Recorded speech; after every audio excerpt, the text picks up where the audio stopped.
അതെ, ഒരാൾക്ക് ഇവിടെ ഇരിക്കാം. ഇവിടെ ഒരു സീറ്റ് ഒഴിഞ്ഞു കിടപ്പുണ്ട്. നന്നായി അവിടെ തുടങ്ങി വിശേഷമായി അമ്മായിക്ക് തന്നെ ആദ്യത്തെ ചോറ് വിളമ്പാം. സുഭാഷും ഷിജും എല്ലാരും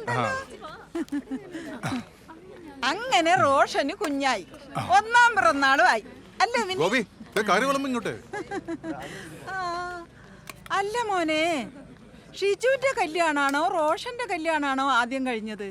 ഷിജുവിന്റെതല്ലേ? സജിത മോളെ, വിശേഷം വല്ലതായ?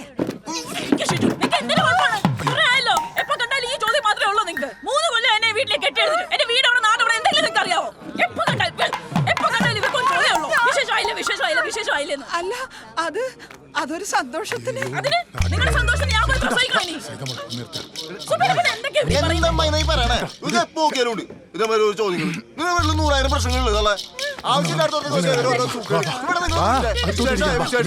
ഇതൊക്കെ കേട്ട് നമ്മുടെ ചിന്തിക്കണ്ടല്ലോ.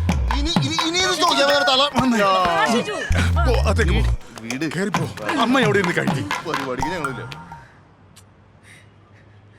എന്റെ പൊന്ന് സജു, നീ ഇങ്ങനെ കരയല്ലേ? ഓ ബുദ്ധി പാകല്ലേ? ഓ എന്റെ മിനി, നീ ഒന്ന് മലയാളത്തിൽ പറ. ആ തള്ളക്ക് ഭ്രാന്താന്നാ ഇവിടെ പറയണേ. ഭ്രാന്ത് ഭ്രാന്ത്. അല്ലെങ്കിൽ നിങ്ങൾ എന്തിനാണ് ഇവരോടൊക്കെ അടിയുണ്ടാക്കാൻ പോണേ? ഈ SSLC കഴിയുമ്പോൾ നാട്ടിലുള്ള സകല ദണ്ഡികളും നമ്മളോട് ചോദിക്കും, ഇനി എന്താണ് അടുത്ത പരിപാടി?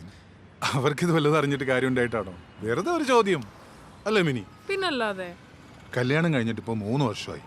നിങ്ങൾക്ക് ഇനി എന്തെങ്കിലും പ്രശ്നം ഉണ്ടെന്നുണ്ടെങ്കിൽ നേരത്തെ കണ്ടുപിടിച്ചാൽ അത്രയും. നിങ്ങളൊക്കെ എന്തിനാണ് ഈ പ്രശ്നം ഉണ്ടാക്കാൻ വേണ്ടി നടക്കുന്നത്?